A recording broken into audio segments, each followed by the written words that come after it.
অধ্যকার জলসার পরিচালনাকারী শ্রদ্ধাভাজন জনাব সভাপতি সাহেব, আজকের মাহফিলের আমন্ত্রিত অনামন্ত্রিত আগত অনাগত কর্তৃপক্ষদের মনোভূত হযরত উলামায়ে কেরাম,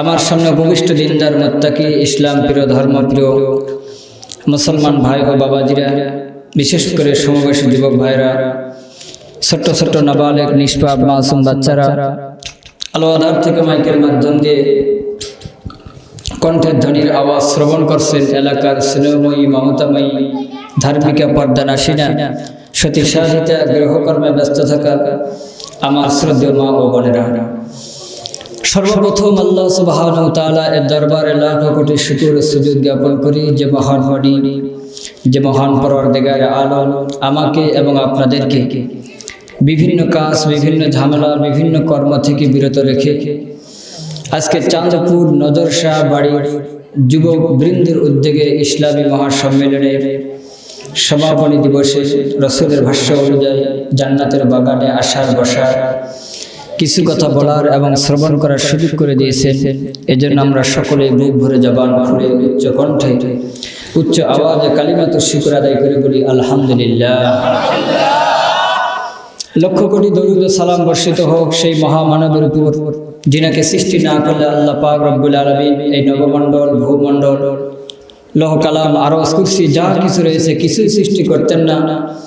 যার লকব, খেতাব বা উপাধি এই পৃথিবীর যেই সমস্ত বড় বড় বৈজ্ঞানিক এবং দার্শনিক যিনারা রয়েছেন তারা বলেন শ্রেষ্ঠ বৈজ্ঞানিক ছিলেন তিনি, শ্রেষ্ঠ দার্শনিক ছিলেন তিনি, যিনি হচ্ছেন আমাদের নবী, আরবের নবী, মক্কার নবী, মদিনার নবী, সৈয়দুল কওনাইন, খাতামুন নবিয়্যিন, ইমামুল মুরসালিন, শফিউল মুজনিবিন, আফতাবে রিসালত, জিগর গোশে আমেনা, মরুদুলাল আব্দুল্লাহ নয়নের মণি, রক্তধারা দন্দনহারা, রাহাবার কামলিওয়ালা বিশ্বনবী জনাবে মুহাম্মদ রাসূলুল্লাহ, সকলে বলি সাল্লাল্লাহু আলাইহি ওয়াসাল্লাম। সম্মানিত সুধী, আমি আপনাদের খেদমতে আমিও বাণী ঐশী গ্রন্থ আল কোরআনুল কারীম থেকে কিছু আয়াত আল্লাহ রাসূলের অসংখ্য অগণিত হাদিস থেকে ছোট্ট একখানা হাদিস পাঠ করেছি। এই আয়াত এবং হাদিসকে সামনে রেখে একেবারে সংক্ষিপ্ত সময়ের মধ্যে দিয়ে আল্লাহ পাক পরওয়ারদিগারে আলম আমার মতো গোলাপের মুখ থেকে এমন দুটি কথা বের করে দেন যেই কথাগুলোর দ্বারা সর্বপ্রথম আমাকে এবং আপনাদেরকে ইহলৌকিককালীন এবং পরকালীন জিন্দেগিতে দুইটি জিন্দেগি আছে। কয়টি জিন্দেগি ভাই বলেন, কথা বলেন, কয়টি? একটির নাম জান্নাত, অপরটির নাম এই যে আসর থেকে নিয়ে বা তার আগ থেকে মাগরিব থেকে নিয়ে অনেক হযরত উলামায়ে কেরামের বয়ান আপনারা শুনেছেন, বর্তমানে শুনতেছেন, আরও শুনবেন, আরও মাহফিল চলবে, শুনতেই থাকবেন। তো এত কিছু ওয়াজ, এত নামাজ, এত কিছু করার পরে আপনার আমার এই পৃথিবীর জগতে আপনি আমি আমরা যারা মুমিন, ইমানদার, মুত্তাকি, পরহেজগার আমরা যারা রয়েছি সকলের কিন্তু জীবনের একটা আশা, এই পৃথিবীর জগতে অনেকের অনেক কিছু আশা, কিন্তু মরণের পরে সকলে কিন্তু জান্নাত চাই। কথা বলেন ঠিক না বেঠিক? সবাই চাই কি চাই না? আচ্ছা বলেন তো, রাত্রি 12টা পর্যন্ত তাফসীর শোনার পরে আমাদের মাঝে অনেক শ্রেণীর লোক আছে, কেউ দিনমজুর, কেউ শ্রমিক, কেউ বা চাকরিজীবী, কেউ ব্যবসায়িক, বিভিন্ন পেশার লোক আছে না নেই? দেখা যাবে প্রভাত হওয়া মাত্র, মানে সকাল হওয়া মাত্রই যারা দিনমজুর, শ্রমিক তারা তাদের কাজে লেগে যাবে। দেখা যাবে যারা ব্যবসায়িক ব্যবসার কাজে বসে যাবে, যারা চাকরিজীবী চাকরি করতে চলে যাবে, অফিসে বসে যাবে। এত অশোনার পরেও যদি সকাল হওয়া মাত্র তাদেরকে জিজ্ঞেস করা হয় যারা কৃষি কাজ করে যে জমিনের আইনে গিয়ে যুদ্ধ করার কি প্রয়োজন, ক্ষেত খামারের সময়টা দেওয়ার কি প্রয়োজন? আচ্ছা বলেন তো, এমন কোনো ভাই বা এমন কোনো বাবা দাদা আছেন যে হুজুর যদি আমি শ্রম না দেই, অফিসে যদি না যাই, যদি আমি যেহেতু দিনমজুর শ্রমিকের কাজ যদি না করি তাহলে তো জান্নাত পাবো না, এরকম কোনো কথা কেউ বলবেন? ভাই বলেন, কেউ বলবেন? কি বলবেন? একটাই আওয়াজ যে হুজুর যেহেতু পেট আছে, নিজের বিবি বাল বাচ্চা আছে, একটু শ্রম দিতেই হবে, মেহনত করতেই হবে। কথা বলেন ঠিক না বেঠিক? আচ্ছা এবার বলেন তো, অনেক মানুষ আমাদের এই গ্রামের, যেই গ্রামে আজকে প্রোগ্রাম, এখানে ডাক্তার অনেক আছেন না, মাস্টার আছে, তো এই গ্রামে বাসা অন্য গ্রামে চাকরি করে। তো দেখা যাবে ঝড় বাদল বৃষ্টিকে অপেক্ষা করে আষাঢ় শ্রাবণ মাসে বাড়ির পার্শ্ব দিয়ে হেঁটে হেঁটে যে একজন বলে, মাস্টার সাহেব আপনার দেখে খুব আমার মায়া লাগে, খুব কষ্ট পাই আমি, দুঃখ লাগে। বলে কেন? বলে এত কষ্ট করে ওই গ্রাম থেকে ওই গ্রামে চাকরি করতে যান, খুবই কষ্ট লাগে আমার, দয়া করে চাকরিটা যে ছেড়ে দেন, খুব ভালো লাগতো। বলেন তো ওই মাস্টার তাকে কি বলবে? থ্যাংক ইউ ব্রাদার, এটা কি বলবে? বলেন কি বলবে? তুই দয়া দেখাও, আমার পেটে লাথি মেরে মেয়ে, ঠিক নেবে? ঠিক বলেন কথাটা। এবার বলেন ভাই, কোনো মতে জান্নাত আপনি আমি যদি একবার যদি পেয়ে যাই, যারা কৃষক, যারা শ্রমিক, বলেন তো শ্রমের কাজ জান্নাতে গিয়ে করা লাগবে? বলেন অফিসে বসা লাগবে? কোনো চাকরি করা লাগবে? ভাই কিচ্ছু করা লাগবে না, শুধু সুখ আর সুখ, শান্তি আর শান্তি, সেই সুখময় শান্তিময় জিন্দগি, জান্নাত অভিমুখে রওনা হতে পারি, এমন দুটি কথা সহজভাবে সরল ভাষায় বলার তৌফিক দান করেন। সেজন্য আমরা একবার বলি আল্লাহুম্মা আমিন। মহতারাম হাজিরিন, যদি দুঃখের কথা বলি আপনারা বলবেন বক্তাকে এটা একটা কথা, স্লোগান, যে অনেক দূর থেকে আসছি, শরীর অবস্থা কেরাসিন হয়েছে, ওয়াজ করতে পারবে না, বলে কিচ্ছু বলবো না, দোয়া করেন, বয়ান চলতেই থাকবে ইনশাআল্লাহ। পারবেন তো? আপনাদের যদি ধৈর্য কুলায় ইনশাআল্লাহ চলবে, কোনো সমস্যা নাই। রাজশাহীতে আসছে, রাজা নাই শাহী নাই, রাজশাহী নাম শুনছেন তো আপনারা? হাতি ঘোড়া কিছু নেই, আছে শুধু আম। কি আছে আমাদের এলাকায় জানেন আপনারা? আম দিয়ে আপনারা খান, কোথায় কারা খান বলেন তো? রাজশাহী না, এই জন্য বলে দিই, রাজা নাই শাহী নাই, রাজশাহী নাম। রাজা বাদশা কিছু নাই, হাতি ঘোড়া কিছু নাই, আছে শুধু আম। সে আম এলাকার লোক কিন্তু আম, ঠিক না ঠিক ভাই বলেন? হ্যাঁ, তো যতক্ষণ পর্যন্ত আপনারা বসে থাকবেন, আমি আমের মতো কিন্তু মিষ্টি আপনাদেরকে দিয়ে যাব। আর যদি ভাগে যান, আমারও সহজ হবে, আরাম হবে। আমার কাছে আজকের আলোচনার পুঁজি একটাই, যে আমি মুসাফির, আপনাদের নিয়ে দুই হাত তুলবো, আল্লাহর কাছে দোয়া করবো, যদি আল্লাহ পাক কবুল করে, এটাই আমার জন্য আজকের মাহফিলটা সার্থক। এই ছাড়া আমার আগে আমার ভাই আব্দুল বারী ফান্দাকি, তার আগে কারি হোসাইন আহমদ যুক্তি শাহী, নজির আহমদ সাহেব অনেক আলোচনা করছেন। আর বাংলাদেশের আন্তর্জাতিক পর্যায়ের বক্তা কিন্তু ব্রাহ্মণবাড়িয়াতে, যেই জায়গায় সিংহে সিংহে যুদ্ধ হয়, আমাদের মতো শিয়ালের কোনো পাত্তা থাকারই কথা নয়। কথা বলেন ঠিক না ঠিক? তারপরও আসছি আপনাদের দোয়া নেওয়ার জন্য। আল্লাহ যদি কবুল করে দুটি কথা বলবো, শুনবেন তো ইনশাআল্লাহ? সম্মানিত ভাই সাথে আসি, একটু মনোযোগ দিয়ে শুনি। আলোচনার ইচ্ছা ছিল অনেক, যে আগামীকাল 16 ডিসেম্বর আমরা জাতিতে মুসলমান, দেখা যাবে একজন মুসলমানকে জিজ্ঞেস করা হয় যে আরবি মাসে আজকে কি চলতেছে, অধিকাংশ মানুষ বলতে পারবে না, ঠিক না ঠিক বলেন? পারবো ভাই, আপনারা পারবেন? এটা আরবি কি মাস চলতেছে? অনেক ইমাম সাহেবদেরকেও জিজ্ঞাসা করলে পারবে না, কারণ ইমাম সাহেবদের বেতন ইংরেজি মাসে দেয়। কিছু কিছু আমাদের কমে মাদ্রাসার হুজুরা বলতে পারে, আমাদের সিগনেচার হাজিরাটা কিন্তু আরবি মাসে হয়। এই জন্য ওলামা একরাম আলহামদুলিল্লাহ পারে। তো যাক, আরবি না হয় বাদেই দিলাম, রাসূলের ভাষ্যে আহিব্বুল আরব আলী সালাস, মানে আহলে আরবকে 3 কারণে ভালোবাসার কথা রাসূল। ইন্নী আরাবিয়্যুন, রাসূল আমি যেহেতু আরবি, রাসূলের ভাষা কি ছিল? এই জন্য আরবিকে ভালোবাসতে বলছেন আল্লাহ রাসূল। ও কালামুল্লাহি আরাবিয়্যুন, এই কোরআনে কালিমাটা কি ভাষায় আছে? আরবি ভাষায়। লিসানু আহলিল জান্নাত আরাবিয়্যুন, জান্নাতে আপনার আমার বলচাল কথাবার্তাও হবে কিন্তু কি? আরবি ভাষায়। এই জায়গা তো, এই জন্য আরবি ভাষাকে আমরা মহব্বত করবো তো ইনশাআল্লাহ। আরবি ভাষাকে মহব্বত কি করে? ওলামা একরাম মহব্বত থাকলেই হয়ে যাবে। ওলামা একরামকে ভালোবাসবো, নাজাতের ওসিলা হয়ে যাবে ইনশাআল্লাহ। তা আরবিটা বাদ দিলাম, আমরা যেহেতু বাঙালি, বাংলা কি মাস চলতেছে এটাও কিন্তু আমরা জানি না। অধিকাংশ মানুষ বলতে পারবে না যে বর্তমান বাংলা কি মাস চলতেছে। আষাঢ় শ্রাবণ একটা মনে থাকে, অগ্রহায়ণ পৌষ একটু মনে স্মরণ থাকে, আর একটু বৈশাখ মাস জাঁকজমকের সহিত স্মরণ থাকে। কিন্তু যদি জিজ্ঞাসা করে 16 ডিসেম্বর, 21 ফেব্রুয়ারি, 15 আগস্ট, এগুলো কিন্তু সবারই ঠোঁটস্থ কথা বলেন, ঠিক না ঠিক? তাই চাইছিলাম ওগুলো নিয়ে আলোচনা করতে, সব বাদ দিলাম। ওগুলো আলোচনা নয়, রঙ্গমঞ্চে কোনো আলোচনা হবে না। 2-1টি কথা বলবো আমলের উদ্দেশ্যে, আমল যেগুলো করলে পরকালীন জিন্দগিতে নাজাতের ওসিলা হবে, এই আলোচনা করবো ইনশাআল্লাহ, যদি আপনারা ধৈর্য সহকারে শ্রবণ করেন। থাকবেন তো ইনশাআল্লাহ? তো ভাই সব কথা বলি, আপনারাও বলেন, আমিও বলি। আমি শুধু বলে যাব তা হবে না। আমরা সকলেই জানি জান্নাত জাহান্নাম আল্লাহ পাক রেখেছেন 2টি জিনিস। বলেন তো জান্নাতের সংখ্যা কয়টি? বলেন। এত ওয়াজ শুনতেছেন ভাই, ওয়াজের পর ওয়াজ, ওয়াজের পর ওয়াজ। আপনাদের এলাকায় তো বাড়ি বাড়ি ওয়াজ, ঘরে ঘরে ওয়াজ, তারপরে মাদ্রাসা মসজিদে হতেই আছে। তারপরও জান্নাতের সংখ্যা বলতে গেলে ফের দেখা যায় কোনটা বলে, 7টা না 8টা, যদি ভুল হয়। কয়টা জান্নাতের সংখ্যা? বলেন বলেন, সবাই বলেন। ভাই কথা বলতেছি, মাইন্ড করতেছেন না আবার? মাইন্ড কা ডন্ট মাইন্ড, মানে মাইন্ডে কোনো কথা হবে না, কারণ হুজুরা ঝংকার দিয়ে ওয়াজ করেই গেলেন। আপনারা মাঝে মাঝে সুবহানাল্লাহ আলহামদুলিল্লাহ, এখন তো বর্তমান সমাজে ওয়াজ করে গেলে কোন জায়গায় সুবহানাল্লাহ ফিট করতে হয় তাও কিন্তু আমরা শিখিনি। 60-70 বছর পেরিয়ে গেল, আমরা শুধু দেখি বক্তা দিয়ে আসলে কি ওয়াজ করলো। অনেকে ভাবতেছেন যে নওগাঁ রাজশাহী যাচ্ছে, সুর কখন দিবে, সুর কি ওয়াজ মনে করে, কথাকে ওয়াজ মনে করে না। সমস্যা এই জায়গায় বর্তমানে, যদি আমি ঝংকার দিয়ে সুর দিয়ে ওয়াজ করে যাও, বাস দারুণ ওয়াজ করলেও মানুষের এটা কিন্তু কানের একটা আকর্ষণ, কথা বলেন ঠিক না বেঠিক? তো ওয়েটিংয়ে থাকেন, সুরও দেবো ইনশাল্লাহ। তার আগে দিয়ে একটি কথা আপনাদেরকে বুঝাই দেয়। তো আলোচনা করতেছিলাম যে জান্নাত জাহান্নাম, জান্নাতের সংখ্যা কয়টা বললাম, আর জাহান্নামের সংখ্যা এই। আমি কিন্তু কোনো কলেজ মলেজ ইউনিভার্সিটির টিচার প্রভাষক অধ্যাপক না, তারপর আপনাদেরকে জানিয়ে দিয়ে যাই যে বর্তমান সমাজে বর্তমান সময়ে সারা বিশ্বের মধ্যে মানুষের সংখ্যা কতটুকু বলেন তো দাদা? কত কোটি? এই তো বলতে পারতেছেন। আমি মনে করবো আপনারা আমার এখানে নিরক্ষর বসা আছে, সব শিক্ষিত মানুষ, কেউ অশিক্ষিত নেই, সবারই জানা আছে। আর কলেজ থেকে কথা বলেন, এগুলো নলেজ থেকে বলতেছি, আমি কিন্তু কলেজ পড়ুয়া কোনো মানুষ নেই। তো বলতেছিলাম মানুষের সংখ্যা সারা বিশ্বের 700 কোটি। কত কোটি? এবার বলুন তো মুসলমানের সংখ্যা কত কোটি? কত? 150 কোটি, 250 কোটি, এই হবে। তো যাক, 150 থেকে 200 কোটি মুসলমানের সংখ্যা, বাদ বাকি সবগুলো ইহুদ নাসারা খ্রিস্টান, এগুলো ভরপুর। আল্লাহ পাক রব্বুল আলামিন জান্নাতের সংখ্যা রেখেছেন 8খানা, জাহান্নামের সংখ্যা রেখেছেন কয়টা?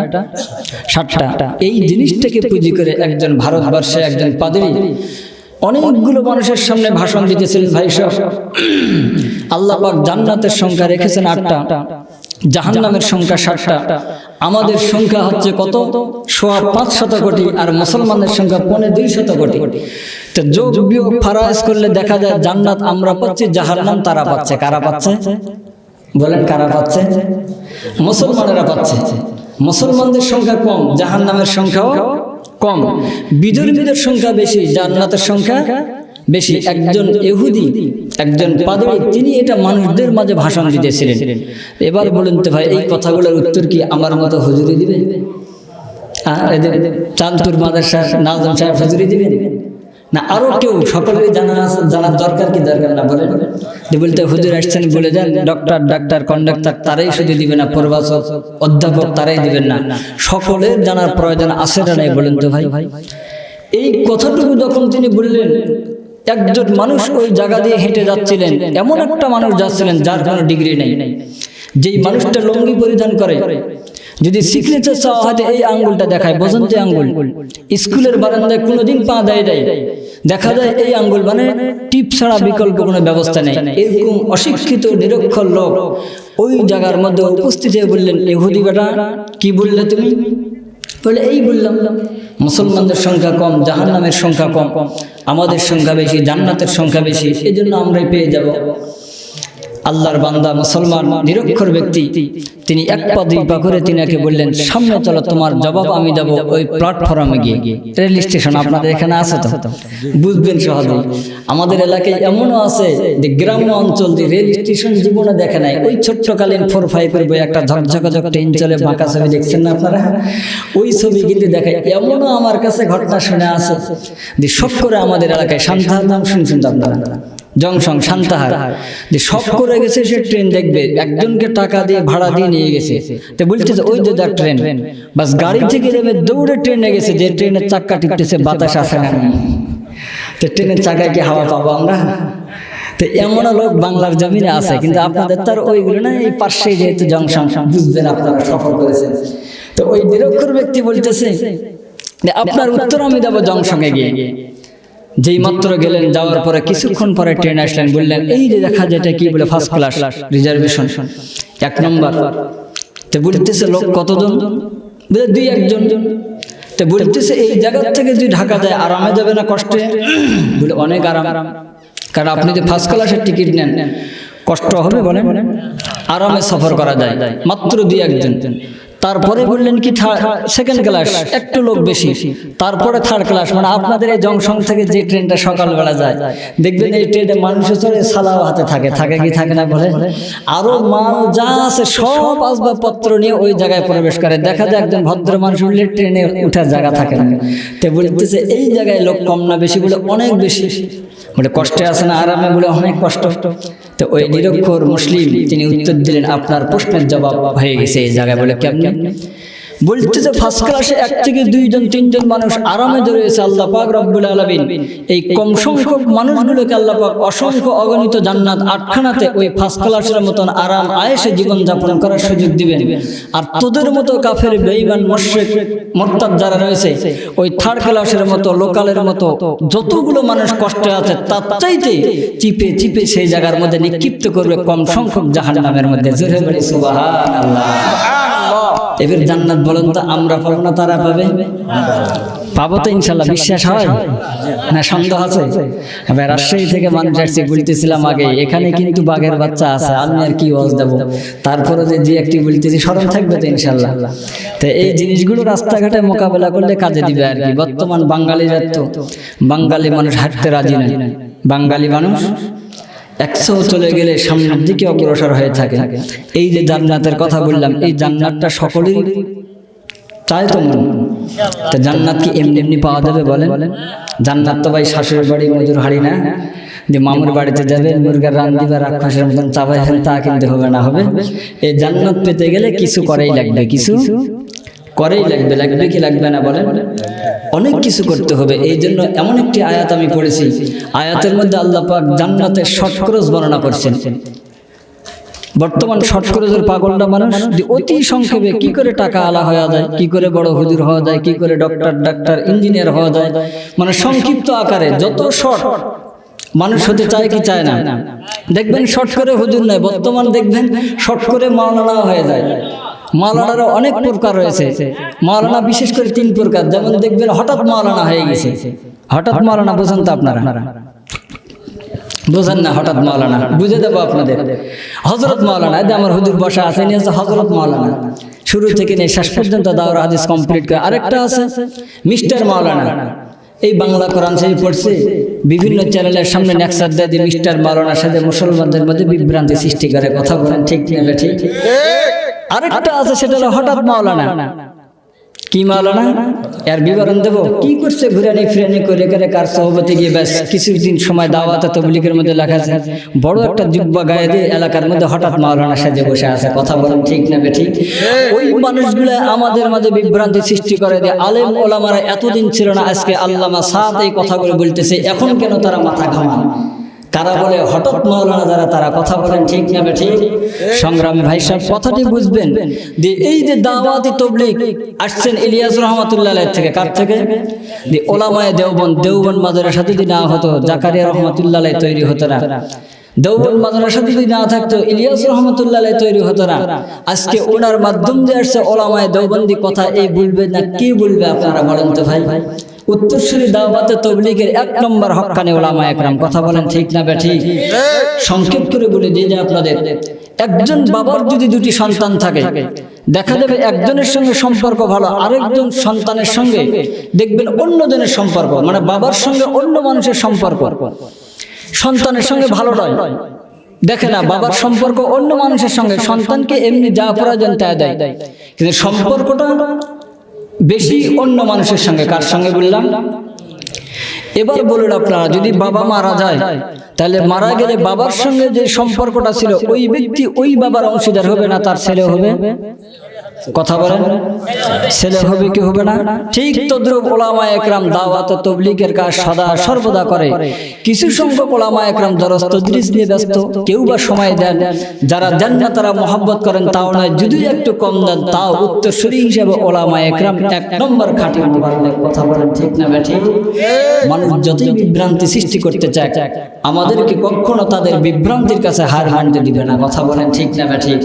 সম্মানিত হাজিরিন, আসবে বিভিন্ন সময় বিভিন্ন রূপ ধারণ করে আপনার আমার সামনে আপনার আবার ঈমানকে ক্ষতবিক্ষত করে দেওয়ার জন্য।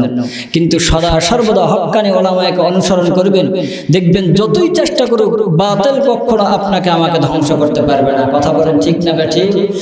আমার ভাইরা, তো বলতেছিলাম জান্নাতের পথ আপনাকে আমাকে দেখাবে নায়েব রাসূল। এরাই সঠিক সিদ্ধান্ত দিবে, যেটা বলবে সেটাই যদি মানতে পারেন তাহলেই কামিয়াব। এই জন্য আল্লাহ পাক কোরআনে কারিমের মধ্যে বলছেন জান্নাত যদি পেতে চাও সংক্ষিপ্ত আকারে দুটি জিনিস করা লাগবে। এই সংক্ষিপ্ত আকারের মধ্যে একটি জিনিস রয়েছে, ওর মধ্যে বিস্তারিত কিছু রয়েছে।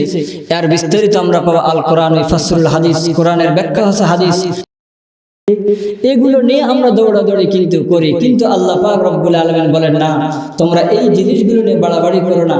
যদি এই সমাজের মধ্যে এই পৃথিবীর জগতে প্রতিযোগিতা যদি করতেই হয় তাহলে প্রতিযোগিতা করো দুটি জিনিস নিয়ে। কটি জিনিস নিয়ে বললাম? বলেন, কথা বলেন, কটি জিনিস নিয়ে? জিমানি আসতেছে আপনাদের, তাকবীর দেন তো, লিল্লাহি তাকবীর। এই ভাই তাকবীর আসতেছে, নারায়ে তাকবীর, আল্লাহু আকবার। যে আওয়াজ দিতেছেন, যদি বাতিলের বিরুদ্ধে আপনি আমি না পিটানি খাইয়ে আসতে হবে।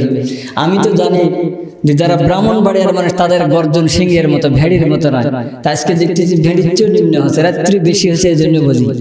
তো একটু সিংহের মতো গর্জন দেন তো ভাই, নারায়ে তাকবীর। হয়েছে কিছু বাস। আমার আল্লাহ রাব্বুল আলামিন বলেন وسارعوا إلى مغفرة من ربكم وجنة عرضها السماوات والأرض أعدت للمتقين। আবার বলি আল্লাহু আকবার। আমার ভাইরা, আমার মায়েরা, আমার বোনেরা, গভীর মনোযোগ দিয়ে শুনবেন। মা সংক্ষেপ করে বলে দিয়ে যায়, আমার আল্লাহ রাব্বুল আলামিন কোরআন কারীমের মধ্যে সংক্ষেপ করে জানিয়ে দিয়ে যান, ও পৃথিবীর মানুষেরা, এই পৃথিবীর জগতে মেম্বার, চেয়ারম্যান, এমপি, মন্ত্রী, ম্যাজিস্ট্রেট হওয়ার জন্য দৌড়াদৌড়ি করো না, কোনো সৈনিক সমিতির সভাপতি হওয়ার জন্য নয়। তোমরা যদি প্রতিযোগিতা করো, বাড়াবাড়ি করো, দৌড়াদৌড়ি করো, তাহলে দুটি জিনিসের মধ্যে নম্বর ওয়ান, এক নম্বরে এই জিনিসটা নিয়ে তোমরা প্রতিযোগিতা করো, আমি যে তোমাদের রব, আমি যে তোমাদের মহান প্রভু, আমি যে তোমাদের পালনকর্তা, সৃষ্টিকর্তা, আমি যে রব রয়েছি, এই রবের ক্ষমার দিকে তোমরা দৌড়াতে থাকো। দুই নম্বরে আল্লাহ পাক বলেন ওয়া জান্নাতের দিকে তোমরা দৌড়াতে থাকো, যেই জান্নাতের সীমানা আরদুহাস সামাওয়াতু ওয়াল আরদ, যেই জান্নাতের সীমানা হবে আসমান এবং জমিন, এর চাইতে কম হবে না, কম হবে না। আল্লাহ পাক রব্বুল আলামিন এই জান্নাতটুকু দিবেন আপনি, আমি, আমরা যারা মুমিন মুত্তাকি বান্দা যারা রয়েছি, আল্লাহ পাক রব্বুল আলামিন তাদেরকে এই জান্নাতটুকু দিবে। আপনি আমি জান্নাত পেয়ে যাব। জান্নাতের মধ্যে আল্লাহ পাক কি বর্ণনা করেছেন? জান্নাত যদি পাই, জান্নাতের মধ্যে অনেকগুলো নাজ নিয়ামতের কথা আল্লাহ পাক বর্ণনা করেছেন। ইন্নালিল মুত্তাকিনা মাফাজা হাদাইকা ওয়া আনাবা ওয়া কাওয়াইবা আতরাবা وكأسا دهاقا لا يسمعون فيها لغوا ولا كذابا। আল্লাহ পাক রব্বুল আলামিন বলেন, ইমানদার মুত্তাকি যারা, তাদের জন্য রয়েছে সাফল্য, তারাই সফলতা অর্জন করেছে, তারাই সফল কাম। তাদের জন্য আল্লাহ পাক রব্বুল আলামিন রেখে দিয়েছেন আঙ্গুরের উদ্যান। এই বাংলার জমিনে আপনি আমি পাগল হয়ে যায় এই রাজশাহীর ল্যাংড়া আম, ফজলি আম, আমরুপালি আম। আল্লাহ বলেন না না, এই আমের বাগান তোমাদেরকে দেব না, দেব আঙ্গুরের উদ্যান দেব। ওয়াকাওয়াইবা আতরাবা, আল্লাহ পাক জান্নাতের মধ্যে দিবেন সমবয়স্কা তরুণী, ষোড়শী, রূপসী একজন যুবতী, 16 বছরের নারী আল্লাহ পাক রব্বুল আলামিন দান করবেন। যেই নারীর জন্য বাংলার জমিনে অনেক যুবক পাগল পারা হয়ে থাকে, আল্লাহ পাক বলেন সমবয়সের যুবতী আল্লাহ পাক দান করে দিবেন। অনেক মা, অনেক বোন পর্দার মধ্যে রয়েছে, যে তারাই পাবেন এই জিনিসগুলো, আমরা কি পাবো? আল্লাহ পয়গম্বর বিশ্ব নবী বর্ণনা করেন, একজন যুবককে আল্লাহ পাক অসংখ্য গণিত হুর গেলমান দান করবেন, একটা দুইটা নয়, ঈমান অনুপাতে দান করবেন।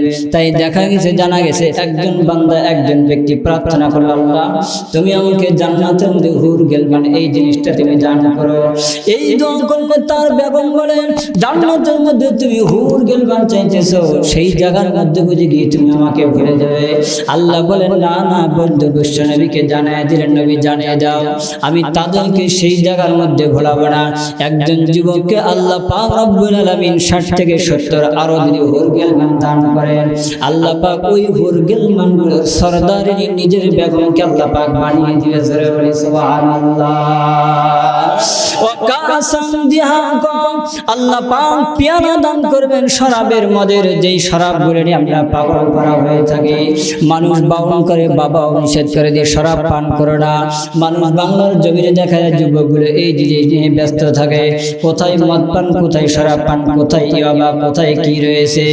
এই জিনিসগুলো পান করার কারণে দেখা যায় তারা সমাজের মধ্যে বিশৃঙ্খলা সৃষ্টি করে। এমনকি দেখা যায় যুবক মদ পান করার কারণে, মাথা ঠিক না থাকার কারণে বাড়িতে এসে বেগমকে তালাক পর্যন্ত দিয়েছে। কথা বলেন ঠিক না বেঠিক? মাথা ঠিক নাই, মাকে কি বলে ডাকবে তার কোনো জিনিস ঠিক ঠিকানা খুঁজে পায় নাই। আল্লাহ বলেন, জান্নাতের মধ্যে এমন কোনো মরদ, এমন কোনো শরাব আমি দেব না। লা ইয়াসমাউনা ফিহা লাগাও ওয়া কিযাবা, ওই জায়গার মধ্যে থাকবে খারাপ হয়তো নির্লজ্জ, যেই সমস্ত খারাপ কথা রয়েছে, মিথ্যা কথা রয়েছে, এগুলো বলবে তো দূরের কথা, এগুলো খারাপ কথা সেই জায়গায় কখনো শ্রবণ করবে না। ধরে বলি সুবহানাল্লাহ। আল্লাহ পাক রব্বুল আলামিন ওই জান্নাত আপনাকে আমাকে দিবে, যেই জান্নাতের সীমানা রেখেছেন এই পরিমাণ। এত বড় জান্নাত জিবরাইল ফেরেশতা জিজ্ঞাসা করেছিলেন, মাবুদ এই যে বিশাল জান্নাত আপনি কার জন্য রেখেছেন? বলে, কেন? আমার ঈমানদার বান্দাদের জন্য। বলে, মাবুদ গো, তারা জান্নাত কেমন করে ভ্রমণ করবে? তারা তো পৃথিবীর জগতে দুর্বল হয়ে থাকবে, তারা তো অনুপযুক্ত। আমি একটু জানতে চাই গো মাওলা তোমার কাছে, একটি এক্সাম্পল দেই, তারপরে বলি। আল্লাহর কাছে ফরিয়াদ করেছিলেন জিবরাইল, বলতেছিলেন জান্নাত তারা ভ্রমণ করবে, তার আগে আমার একটু মনে চাই গো মাওলা জান্নাতকে ভ্রমণ করতে, যদি আপনি অনুমতি দিতেন আমি জান্নাতকে ভ্রমণ করতাম। আল্লাহ পাক রব্বুল আলামিন জিবরাইলকে বললেন, জিবরাইল যাও যাও, তোমাকে অনুমতি দিলাম জান্নাতকে ভ্রমণ করার জন্য। জিবরাইল চলে গেলেন একবারে, একসঙ্গে, একদিন দুই দিন নয়, এক সপ্তাহ নয়, 1 মাসের সময় নিয়ে তিনি সেই জান্নাত ভ্রমণ করা শুরু করলেন। আপনার মতো আমার মতো শক্তি জিবরাইলের নয়, 600 ডানা লইয়া বিশাল শক্তিধর জিবরাইল ফেরেশতা সেই জায়গা থেকে শুরু করলেন জান্নাতকে ভ্রমণ করার জন্য। উড়াইতেছে উড়াইতেছে, জান্নাত দেখতেছেন দেখতেছেন, একদিন দুই দিন নয়, এক এক করে 1 সপ্তাহ 2 সপ্তাহ নয়, 1 মাস অতিক্রম হয়ে যায়। জান্নাত দেখা শুরু করলেন, কিন্তু জান্নাতের কুল কিনারা তিনি দেখে সমাপ্ত করতে পারলেন না। ধরে বলি সুবহানাল্লাহ। আবার তিনি আল্লাহকে বললেন, রব্বুল আলামিন এমন জান্নাত গো মাবুদ তুমি এই জায়গার মধ্যে রেখেছো, আমি তো দেখলাম, আমি তো বললাম, কিন্তু সমাপ্ত করতে পারলাম না। আল্লাহর পয়গম্বর বিশ্বনবী হাদিসের মধ্যে বর্ণনা করেছেন এরূপভাবে, জান্নাত তো তিনি সামান্য এতটুকু দেখছেন, আমি ওই জান্নাতে আল্লাহ কি রেখেছেন একটি বর্ণনা দিয়ে বিশ্বনবী বর্ণনা করেছেন। ঐতিহাসিক মেরাজের রজনীতে আমি যখন জান্নাত জাহান্নাম ভ্রমণ করি, এক পর্যায়ে আমি জিবরাইলকে বললাম, জিবরাইল মা হাজা, এই যে দেখা যায় জিনিস এটি কি? তিনি বললেন, হাজাল কাউসার আল্লাযী আতাকা রাব্বুকা, যে রব আপনাকে এই কাউসারটুকু দান করেছে। আল্লাহর পয়গম্বর বিশ্বনবী বর্ণনা করেন, কুবা বিদ্দুরিল মুজাওয়াব, বিরাট বড় বিল্ডিং গম্বুজ বিশিষ্ট। আল্লাহর পয়গম্বর বিশ্বনবী বর্ণনা করেন, একটা নদীর কিনার দিয়ে যেতে যখন আমি এই বিল্ডিংটা দেখলাম, আকিজা রুহু কানুজু বিসামা, যার পানি পাত্রগুলো হবে আকাশের নক্ষত্রের মতো চকচকে ঝকঝকে অসংখ্য অগণিত। আল্লাহর পয়গম্বর বিশ্বনবী বর্ণনা করেন, মাইয়াশরাবু মিনহা, কোন ব্যক্তি যদি এক পেয়ালা যদি পানি পান করে ওই সময়ের মধ্যে, ফালা ইয়াজমাউ আবাদা, ওই ব্যক্তিকে আর কখনো পানি পিপাসা লাগবে না। ধরে বলি সুবহানাল্লাহ। আল্লাহর পয়গম্বর বিশ্বনবী বর্ণনা করেন, জিবরাইল আমার মনে চায় জান্নাতের মধ্যে ঢুকতে। হাউজে কাউসারের মধ্যে প্রবেশ করতে যেই মাত্র এই কথাটুকু বললেন, দেখলেন বিরাট বড় বিল্ডিং এর মধ্যে তালা লাগানো রয়েছে, চাবি তালাশ করতেছে। এই বাংলার জমিনের মতো এই লোহার চাবি নয় তো। বললেন এই যে চাবিটা কথা আমি জানতে চাই। জিবরাইল বললেন নবীজি পৃথিবীর চাবির মতো চাবি নয়, আপনি এই জায়গাতে বিসমিল্লাহ বলে হাত দেন, দেখবেন তালাটুকু খুলে যাবে। আল্লাহর পয়গম্বর বিসমিল্লাহ বলে হাত দিলেন, তালাটুকু খুলে গেলেন, ভ্রমণ করলেন। আবার জিজ্ঞাসা করেন জিবরাইল এত সুন্দর হাউজে কাউসার আল্লাহ পাক কাদের জন্য রেখেছেন? বলে দেখলেন না তালার চাবির নাম বিসমিল্লাহ, যারা বিসমিল্লাহ বলে তাদেরকে আল্লাহ পাক হাউজে কাউসারটুকু দান করবে। আল্লাহর পয়গম্বর যেই মাত্র এই কথাটুকু শুনলেন, পৃথিবীর জগতে এসে মোনাজাত করতে গিয়ে বারবার শুধু প্রার্থনা করে, মাবুদ গো আমি কিন্তু কোনো কাজের শুরুতে বিসমিল্লাহ বাদ দিই নাই, আই রব্বুল আলামিন আমি কিন্তু বিসমিল্লাহ ছাড়া কোনো কাজ শুরু করি নাই। আল্লাহর পয়গম্বর প্রত্যেক কাজের শুরুতে বিসমিল্লাহ করতেন। হাদিসের মধ্যে আসান করলো আমরিন জিবারিল্লাহ ইবদা বিসমিল্লাহ ফাহুয়া আখতা। কোন ব্যক্তি যদি বিসমিল্লাহ ছাড়া কোনো কাজ শুরু করে তাহলে ওই কাজটা অসম্পূর্ণ থেকে যায়, পরিপূর্ণ হয় না। আল্লাহর পয়গম্বর এইভাবে দোয়া করতেছেন। আল্লাহ পাক বলে ও জিবরাইল যাও যাও আমার বন্ধুর কাছে তুমি যাও, আমার সালামটুকু তুমি তাকে জানিয়ে দাও, আমার বন্ধুকে হাউজে কাউসার তুমি দেখাইছো, বারবার সেই কথাটুকুই বলতে থাকে, আমার সালামটুকু তুমি তাকে জানিয়ে দাও আর তাকে বলে দাও ইন্না আতাইনাকাল কাউসার ফাসাল্লি লিরাব্বিকা ওয়ানহার ইন্না শানিয়াকা হুয়াল আবতার। আল্লাহু আকবার বলি। আল্লাহু আকবার। মুখস্থ আছে না ছোট্ট ছেলেটা? সবারই আছে না? ভুল হবে দুই একজনের? আল্লাহ পাক রব্বুল আলামিন ছোট্ট একটি সূরা অবতীর্ণ করে দিলেন। ওলামায়ে কেরাম রয়েছে প্রত্যেকটা সূরার পিছনে কিন্তু একটি কারণ থাকে, যেই কারণকে উপলক্ষ করে আয়াত অবতীর্ণ হয় সেটাকে বলা হয় শানে নুজুল। কি বললাম? শানে নুজুল বলা হয়। এই সূরার অনেকগুলো প্রেক্ষাপট। এক নম্বর এই আল্লাহর পয়গম্বর বিশ্বনবীর মাধ্যমে পৃথিবীর জগতে ছেলে সন্তান আসে নাই, যদিও বা এসেছিল তারা পৃথিবীর জগতে শিশুকালেই তারা মারা গিয়েছে। আল্লাহর পয়গম্বর যে সন্তান সেগুলো মহিলা সন্তান, মেয়ে সন্তান ছিলেন। কাফের বেঈমান মুশরিকরা চতুর্দিকে আওয়াজ দিতেন এরূপ ভাবে, ধিক্কার কথা তোমরা শোনো। বিশ্বনবী যেই জায়গায় একবার যায় মানুষ মুগ্ধ হয়ে যায় তার কথাগুলো শোনার জন্য, পাগল পারা হয়ে যায় তার ব্যবহারে মুগ্ধ হয়ে। কিন্তু কাফের বেঈমান মুশরিকরা বাধাগ্রস্ত হতে বললেন তোমরা কার কথা শোনো? তিনি তো নির্বংশ, তার কোনো বংশ নেই, সে তার বংশতে এই পৃথিবীর জগতে এখান থেকে সমাপ্ত হয়ে যাবে। কে তার নাম নিবে, কে তাকে ডাকবে? কার কথা তোমরা শোনো? অনেকগুলো কাফের বেঈমান বিশেষ করে আস বিন ওয়াইল তিনি তো সদা সর্বদা এই কথাটুকু সরাইতেই থাকে, যার কোনো সন্তান নাই, যে নির্বংশ, তোমরা কেন এই কথা বলে শোনো? আল্লাহর পয়গম্বর এই কথাটুকু শুনে তিনি চিন্তিত হয়ে গেলেন, টেনশনে পড়ে গেলেন। মাবুদ আমার কোনো বংশ থাকবে না, আমি নির্বংশ থাকবো। আল্লাহর পয়গম্বর এই জিনিসটা নিয়ে টেনশন করতেছেন, চিন্তা করতেছেন। আল্লাহর পয়গম্বর বিশ্বনবী যখন এরূপ করতেছেন, কিতাবের মধ্যে আসছেন এরূপ ভাবে আল্লাহর পয়গম্বর এই ঘটনাটি ঘটেছে এরূপ ভাবে হয়তোবা মেরাজের রজনীতে নতবা স্বপ্ন জেগে আল্লাহ পাক জানিয়ে দিয়েছেন রুয়াল আম্বিয়া ওয়াহিয়ুন, পয়গম্বরদের যেগুলো স্বপ্ন সেগুলো ওহির মতো। আল্লাহর পয়গম্বর এক জায়গায় বসা ছিলেন, হঠাৎ করে দেখতেছেন আল্লাহর পয়গম্বরের সঙ্গে অন্যান্য পয়গম্বররা দেখা করার জন্য আসতেছেন। দেখা যায় কোনো পয়গম্বর আল্লাহর পয়গম্বরের সঙ্গে একজন উম্মত দিয়ে দেখা করতেছেন। দেখা গেল কেউ 3 জন, কেউ 10 জন, কেউ 20 জন। এরকম করতে করতে দেখা যায় 70 জন, 80 জন, 100 জন, 200 জন, অনেকগুলো পয়গম্বর এক এক করে বিশ্বনবীর সঙ্গে সাক্ষাৎ করার জন্য আসতেছেন। হঠাৎ করে দেখলেন একজন পয়গম্বর 1 জন 2 জন নয়, 6 লক্ষ হাওয়ারি, 6 লক্ষ সাথী চাবি নিয়ে আসতেছেন। তিনি অন্য পয়গম্বর নাই, বনি ইসরাইলের জলিলুল কদর পয়গম্বর হযরত মুসা আলাইহিস সালাম আল্লাহর পয়গম্বরের কাছে আসতেছেন। আল্লাহর পয়গম্বর টেনশন করতেছেন, মাবুদ এতগুলো উম্মত আমার হবে না, এতগুলো মানুষ তো আমি পাবো না। মাবুদ এই যে পয়গম্বর আসতেছে কে এটা, আমি তাকে তো চিনি না। আল্লাহর পয়গম্বর টেনশন করতেছে, আয় রব্বুল আলামিন এতগুলো উম্মত আমি কোথায় পাবো, এতগুলো মানুষ তো আমার হবে না, আমি তো নির্বংশ। এমনি সমাজে লোকে বলে। আল্লাহর পয়গম্বরের কাছে দেখা যায় ওই মানুষটি যখন চলে আসে, অনেকগুলো মানুষ নিয়ে আসলেন। আল্লাহ পাক রব্বুল আলামিন বিশ্ব নবীকে সান্ত্বনা দিয়ে বলেন, নবী গো, তুমি যদি তোমার উম্মতের সংখ্যা দেখতে চাও একটু ডান দিকে তাকাও।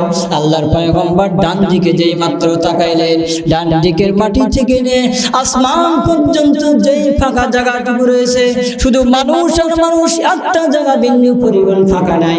নবী গো, বাম দিকে একটু তাকাও। আল্লাহর পয়গম্বর যেই মাত্র বাম দিকে তাকাইলেন, পুরা জায়গাটা শুধু মানুষ আর মানুষ। আল্লাহর পয়গম্বরকে বললেন, নবী আপনি পিছনের দিকে তাকান। পিছনের দিকে তাকাইলেন, শুধু মানুষ আর মানুষ।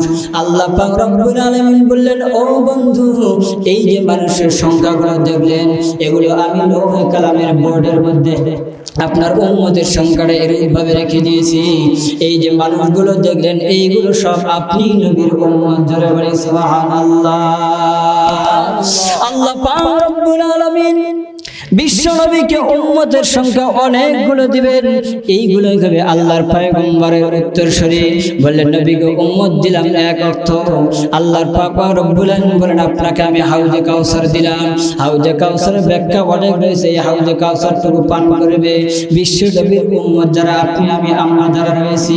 আল্লাহ পাক রব্বুল আলামিন এই ব্যবস্থাটুকু ময়দানে মাশরের মধ্যে করে দিবেন।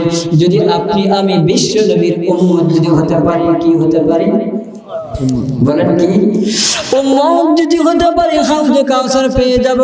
আর আমরা সকলেই বলবো, আমরা তো বিশ্ব নবীর উম্মত। কার বা উম্মত? কথা বলেন ঠিক না ঠিক? আল্লাহ পাক বলেন, ঠিক আছে ঠিক আছে, হাউজে কাউসার দিলাম আমি আপনাদেরকে। শর্ত হলো দুইটা। কয়টা শর্ত বলেন? কয়টা? এক নম্বর আল্লাহ পাক বলেন, ফাসাল্লি লিরাব্বিকা ওয়ানহার। নাম্বার 1, এক নম্বরে যেটা, সেটা হলো ফাসাল্লি রাব্বিক, নামাজ পড়া লাগবে। কি পড়া লাগবে বললাম? কি পড়া লাগবে? নামাজ পড়তে হবে। নামাজ নিয়ে যদি বিলাসিতা করি তাহলে হবে না। এখন 11টা পার হয়ে যেতেছে। আমার সামনে অনেক ভাই বসাবার শুনতেছেন, আরো শুনবেন মনে আশা হয়তোবা। যদি জিজ্ঞাসা করি, আমার সামনে ভাইরা এমন রয়েছে, অনেকে আজকে ফজরও পড়ে নাই। কথা বলেন ঠিক না ঠিক? পড়ছেন। অনেকে আছে জোহরের নামাজও পড়ে নাই, আসরও পড়ে নাই, মাগরিবও পড়ে নাই। নিয়ত করেছিল আশা পড়তাম না, কেউ বেকায়দা পড়ে এসার নামাজটা পড়ছে, এখনো কেউ বা পড়ে নাই। কথা বলেন ঠিক না ঠিক? তো এরকম যদি ভাই নামাজ যদি না পড়ে আর সারা রাত যদি অশ্বনি, 1 পয়সা দাম আছে বলেন তো? বলেন দাম আছে? 1 পয়সা দাম নেই। এর জন্য যদি আপনি আমি নামাজ পড়তে পারি, হাউজে কাউসার পাবো, জান্নাতও পাবো। আর হাউজে কাউসার নিতেও রাজি আছি, জান্নাত পাইতেও রাজি আছি। আমরা রাজি আছি না ভাই?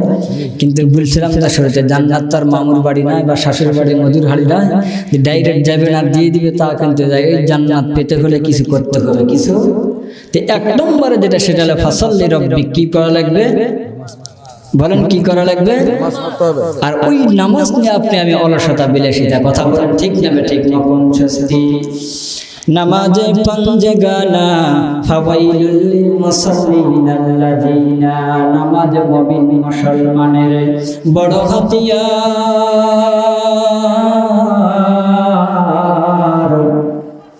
নামাজ ছেড়ে মানুষ শুধু করেছে হাহাকার। কথা বলেন ঠিক না ঠিক? ঘুমাইয়া কাজা করেছে ফজর, তখনও জাগনি যখনই জোহর। হেলাই খেলাই কেটেছে আসর, মাগরিবের শুনি আজান। শামিল হয়ে সাথে এখনো জামাতে আছে স্থান। কথা বলেন ঠিক না ঠিক? আমার ভাইরা, নামাজ নাই, বন্দেগী নাই বলে অশান্তি অশান্তি, সুখ নাই, শান্তি নেই। শান্তি থেকে পাবেন ভাই? শান্তি কোথায় থেকে পাবেন? নামাজ আমরা পড়ি না, জিনিসগুলো ভালোভাবে আমরা ফলো করি না। বর্তমান সমাজে দেখা যায় আপনার মতো আবার মতো মানুষকে দেখে শয়তান ভয় পায়, আবার কেমন কথায় শয়তান কেমন করে ভয় পায়। আগে যুগে দেখা যেত সাহাবায়ে কেরামদেরকে আল্লাহ পাক ফেরেশতাদের মাধ্যম দিয়ে সহযোগিতা করতেন, তারা নামাজ থেকে বিরত থাকতেন না। আর বাংলার জমিনের যুবককে দেখে শয়তান ভয় পায়, যদি বলে ভাই কেমন করে।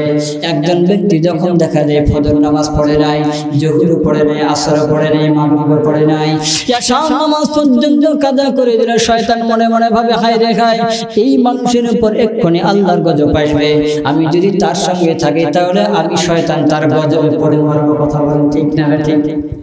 শয়তান কিন্তু ভেগে চলে যায় এই জন্য। আর আল্লাহর পয়গম্বরের সাহাবাদেরকে আল্লাহ পাক ফেরেশতা দিয়ে সহযোগিতা করেছেন, তার জ্বলন্ত প্রমাণ ঐতিহাসিক বদরের যুদ্ধে আমরা নাম শুনেছি। আল্লাহর পয়গম্বর বিশ্বনবী একজন দুইজন নয়, মাত্র 313 জন বাহিনী নিয়ে, অপরদিকে কাফের বেঈমান মুশরিক 950 প্রতন্ত্রে 1000 বাহিনী নিয়ে, অস্ত্র শস্ত্র নিয়ে তারা বদরের ময়দানে নেমে যায়।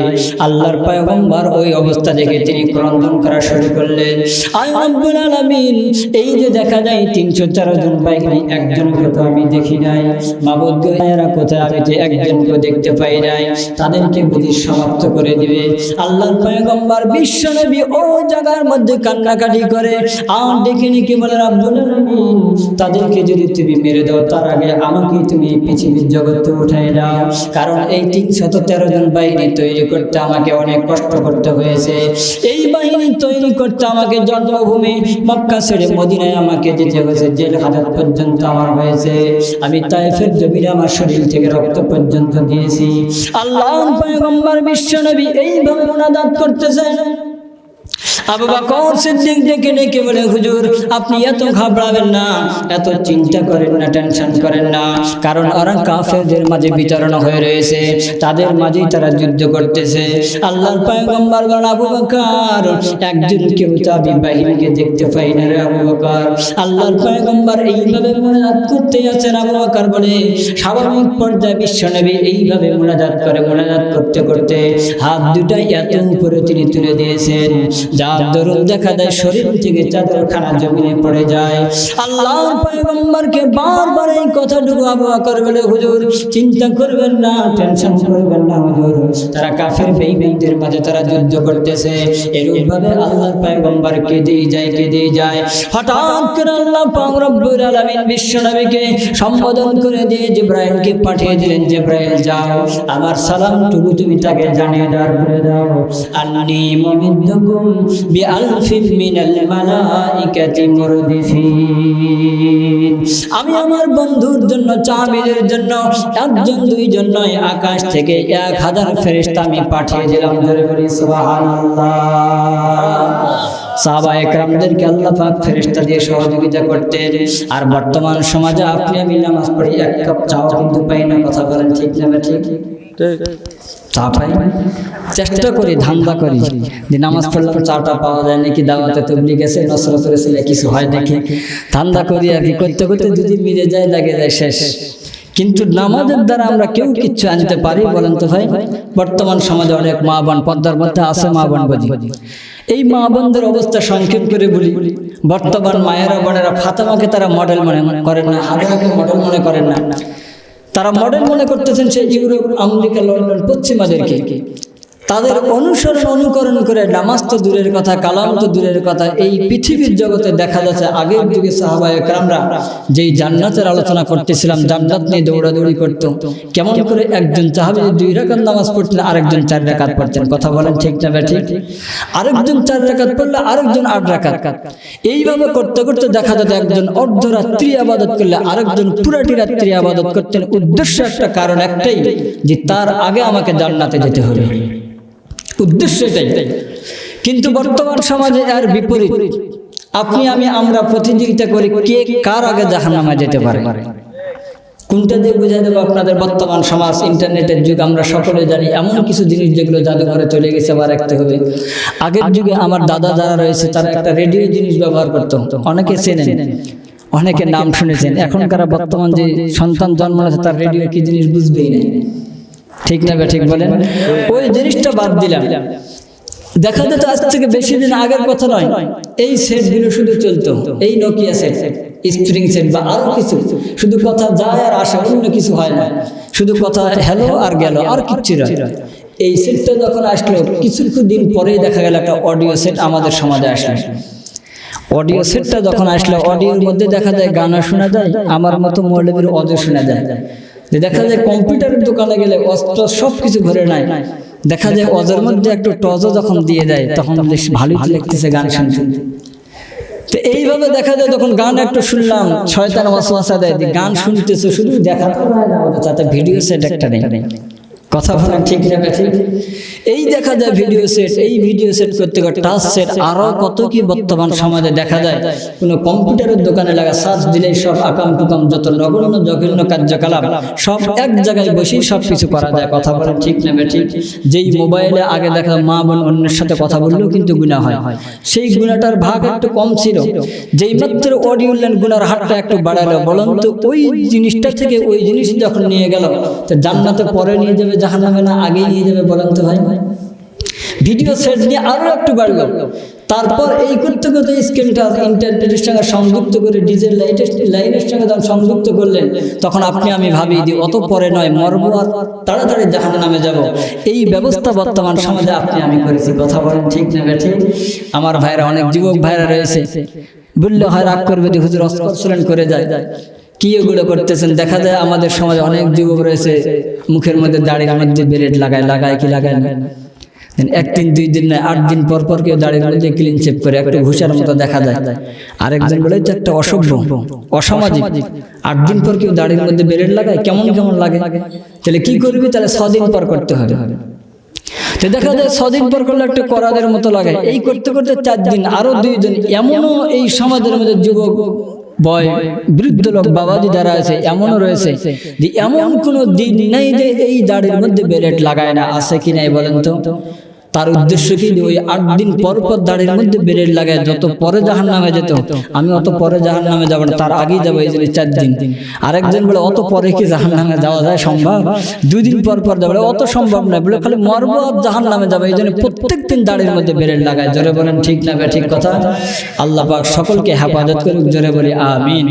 আমার ভাইরা, এটা তো বললাম আমাদেরই কথা, সকলের কথা নয়। এখন মা বোনদের কথা বলি। বর্তমান সমাজের মা বোনেরা রহিমাকে হাজরাকে তারা মডেল মনে করেন না। এই যে ডিসেম্বর মাস, আর কিছুতে একটা দিন আসবে 31শে ডিসেম্বর, 31st নেই, ওই রাতের মধ্যে কি যে আকাম কুকাম, কত যে ওই জায়গার মধ্যে অসভ্য ছয়লাভ ছড়ে যায়। এই বাংলার জমিনে এমনও মা বোনের ইজ্জত নিয়ে সিরিমিনি খেলে, শরীরের মধ্যে একটা পোশাক পর্যন্ত রাখতে দেয় নাই। এই মা এই বোনেরা যদি রাসূলের অনুসরণ করে, যদি আম্মাজান ফাতেমাতুজ জোহরার অনুসরণ করত, শরীরের মধ্যে অবশ্যই একটা পোশাক থাকতো। কথা বলেন ঠিক না ঠিক? এই মায়েরাও বলে না না না, অত তাড়াতাড়ি নয়, একটা বাংলার জমিনে পোশাক পাওয়া যায়, নামটা তার 3 পিস। কি পিস বলেন? কি পিস? 3 পিস যদি কোনো মা বোন পরিধান করে, অটোমেটিক শরীরটা আব্রু হয়ে যায়। বলে আমি 3 পিস দিয়ে শরীর ঢাকতে রাজি নই, 2 পিস করবো। বলে 2 পিস নয় 1 পিস। বলে ওই রাত্রিটা যখন আসবো 1 পিস নয়, একবারই 9 পিস করে, অত পরে নয়, শুধু মরবো আর তাড়াতাড়ি জাহান্নামে যাব। এই নিয়ে বাংলার জমিনের যুবতী, বাংলার জমিনের মা বোনেরা, তারাও কিন্তু প্রতিযোগিতা করতেছে। কথা বলেন ঠিক না ঠিক? সম্মানিত ভাই সাহেব, এই জন্য মা বোনদেরকে বলবো, মা নামাজি হন, পর্দাওয়ালা হন, স্বামীর খেদমত করেন, দেখবেন সমাজের মধ্যে সুখ শান্তি এমনি এমনি ফিরে আসবে। আমরা ফাতেমাতুজ জোহরার নাম শুনেছি, তিনিও তো নামাজের মধ্যে অসংখ্য অগণিত সমস্যার সমাধান তিনি করেছেন। বাংলার জমিনে কেন আজকে হয় না?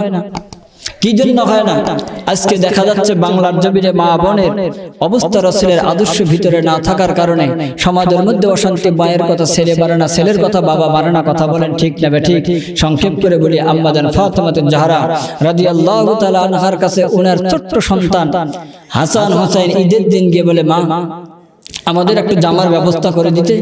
নতুন জামা যদি পাইতাম আমরা কি করতাম? ঈদগাহে যেতাম। আম্মাজান ফাতেমাতুজ জোহরা রাদিয়াল্লাহু তাআলা আনহা তিনি বলেন, যা তোরা দর্জির কাছে যা, তোদের জামা দর্জির কাছে রয়েছে, তোরা যা গোসলটা কমপ্লিট করে চলে আয়। ইমাম হাসান হোসেন ছোট্ট সন্তান আনন্দে আত্মহারা হয়ে গোসলের দিকে তারা দৌড়ায় চলে যায়। গোসল করতেছেন, অপর দিকে ফাতেমাতুজ জাহরা রাদিয়াল্লাহু তাআলা আনহা চিন্তা করতেছেন, হায় রে হায়, আমি তাদের জামা কিন্তু দর্জির কাছে দেই নাই, কি করি? আল্লাহর বান্দী চিন্তা করতেছেন, কি করি? বিশ্বনবী শিখিয়ে দিয়েছেন, মা গো মা, তুমি যদি বিপদে পড়ো গো মা, দুটি কাজ করবে। নাম্বার 1, 1 নম্বর জমিনে তুমি মুসাল্লা বিছাইবা, 2 নম্বরে তুমি সিজদায় পড়ে আল্লাহর কাছে তুমি প্রার্থনা করবে। জোরে বলি সুবহানাল্লাহ। সকলে আমরা একটু কালেমা পড়ি, লা ইলাহা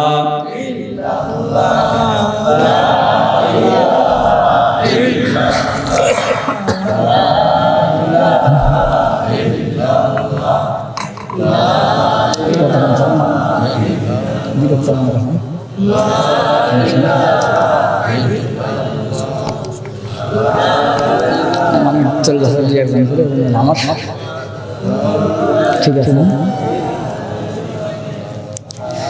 সকলে কালেমা পড়ি, লা ইলাহা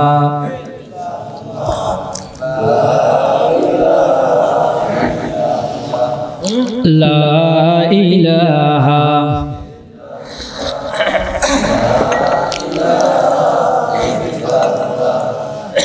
লা ইলাহা। যার দিলে আছে আল্লাহর ভয়, জিকির করে সে নিরালায়। যার দিলে আছে আল্লাহর ভয়, জিকির করে সে নিরালায়। ভালো লাগে না আহার নিদিরা, ভালো লাগে না আহার নিদিরা, ভালো লাগে ইল্লাল্লাহ, লা ইলাহা।